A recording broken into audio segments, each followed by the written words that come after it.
سلام بر شما دوستان. امروز درباره حرف‌های ف و قاف صحبت میکنیم. حرف ف آواز ف را ifade میکند. حرف ف در علاهیدگی و آخر کلمه چنین شکل دارد. حرف ف در اول و مابین کلمه چنین است. و حالا مثال ها را با حرف ف با هم میبینیم. این حرف ف است. در بالایش علامتی فتحه یا زبر ما با رنگی آبی گذاشته ایم و می شود ف و این هم حرف ر است. هر دوش می شود فر و این هم حرف ز است که در بالایش علامتی فتحه یا زبر گذاشته ایم می شود ز و این هم حرف نون است که می شود ن و این هم حرف دال است که می شود د. همش چی می شود؟ فرزند. و این هم حرف کاف است که در بالایش علامتی فتحه یا زبر گذاشته ایم می شود ک و این هم حرف ف است که در آخری کلمه آمده است می شود کف هر دوش. و این هم حرف الف است که در بالایش علامتی فتحه یا زبر آمده می شود ا و این حرف ف است که بعد از الف آمده است در اینجا و این هم حرف ت است. بعد از آن حرف الف آمده است که می شود تا هر دوش و این هم حرف دال است که در بالایش علامت فتحه آمده است و می شود د و این هم حرف نون. همش می شود چی؟ اف تا دن. و این هم کلمه دیگر است. حرف ف در اولی کلمه آمده است. در بالایش علامت فتحه یا زبر آمده می شود ف و این هم حرف ر هر دوش می شود فر و این هم حرف یا است که با الف پیوست شده یا شده است و این هم حرف دال است که آواز د را ifade می کند. همش می شود چی؟ فر یاد. و این هم حرف ر است. در بالایش علامت زبر یا فتحه آمده می شود ر و این هم حرف ف است. هر دوش می شود رف و این هم حرف ت است که در بالایش علامت فتحه یا زبر آمده است می شود ت و این هم حرف نون که هر دوش می شود تن یعنی رف تن. و این هم حرف ف است که در اولی کلمه آمده و در بالایش علامتی زبر یا فتحه آمده است می شود ف و این هم حرف ر هر دوش می شود فر و این هم حرف خ با الف پیوست شده خا شده است و این هم حرف ر همش می شود چی؟ فرخار. و این هم حرف میم است که در بالایش علامتی پیش یا دمه آمده است می شود مو و این هم حرف ف است که در مابین کلمه آمده است هر دوش می شود موف و این هم حرف ت است که با اینها پیوست شده همش می شود چی؟ مفت. و این هم حرف ف است. در بالایش علامتی فتحه یا زبر آمده است می شود ف و این هم حرف ر است که در پایینش علامتی زیر یا کسره آمده می شود ری فری و این هم حرف شین است که صدای ش را ifade می کند و این هم ت و بعد از آن های حوض آمده است که صدای ا را ifade کرده است همش می شود چی؟ فریشته. و این هم حرف گاف است که در بالایش علامتی پیش یا دمه آمده است می شود گو و این هم حرف ف است هر دوش می شود گوف و این هم حرف ت است در بالایش علامت فتحه یا زبر آمده است می شود ت و این هم حرف نون که می شود نه همش می شود چی؟ گفتن. و حالا حرف قاف رو می بینیم. حرف قاف آوازی ق را ifade می کند. حرف قاف در علاهیدگی و آخری کلمه چنین شکل دارد. حرف قاف در اول و مابین کلمه چنین است. خب حالا حرف قاف و حرف ف رو میخواهم برایتان مقایسه کنم. این حرف قاف است که گفتیم در علاهیدگی همین گونه نوشته می شود و این هم حرف ف است که در علاهیدگی چنین نوشته می شود.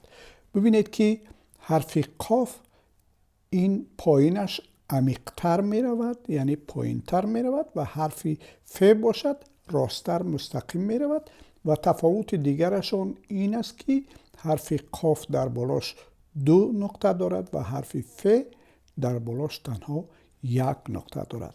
طرز نوشتی آنها در اول و مابین کلمه هم به همدیگر مانند است، تنها با این تفاوت که حرف ف در بالاش 1 نقطه دارد و حرف قاف 2 نقطه دارد. و حالا بیایید چند مثال رو با حرف قاف ببینیم. این هم حرف قاف است که در بالایش علامت فتحه یا زبر گذاشته می شود ق و این هم حرف نون است که می شود نه و این هم حرف دال است که می شود د، همش می شود چی؟ قند. و این هم حرف قاف است که در اولی کلمه آمده است و در بالایش علامت فتحه یا زبر آمده است شده ق و این هم حرف لام است که در بالایش علامت فتحه یا زبر آمده است شده ل و این هم حرف نون است همش می شود قلن و این هم حرف دال است که د را افاده می کند در بالایش علامت فتحه یا زبر آمده است می شود د و این هم حرف ر همش می شود چی؟ قلن در. و این هم حرف قاف است که باز در اولی کلمه آمده است که در بالایش علامت فتحه یا زبر آمده ق شده است و این هم حرف تا است قط و این هم حرف الف است قطا و این هم حرف ر همش می شود چی؟ قطار. و این هم حرف قاف است که در بالایش علامت فتحه یا زبر آمده است و شده است ق و این هم حرف لام است که در بالایش علامت فتحه یا زبر آمده شده است ل و این هم حرف میم است که آواز م را افاده می کند و همش می شود قلم.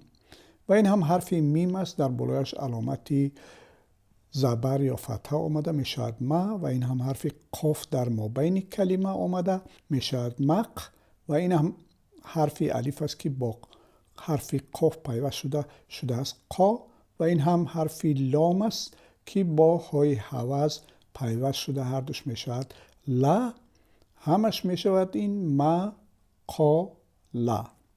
و این هم حرف قاف است در بالایش باز هم علامتی زبر یا فتحه آمده و شده است ق و این هم حرف واو است که آواز و را افاده می کند هر دوش می شود قو و این هم حرف لام است که آواز ل را افاده می کند همش می شود چی؟ قول. و این هم حرف ب است در بالایش علامت زبر یا فتحه آمده شده است با و این هم ر بر و این هم حرف قاف در آخری کلمه آمده شده است همش برق. و این هم حرف قاف است که در بالایش علامت فتحه یا زبر آمده شده است ق و این هم حرف دال است که در بالایش علامت فتحه یا زبر آمده شده است د و این هم حرف میم است که صدای م را افاده می کند همش می شود چی؟ قدم.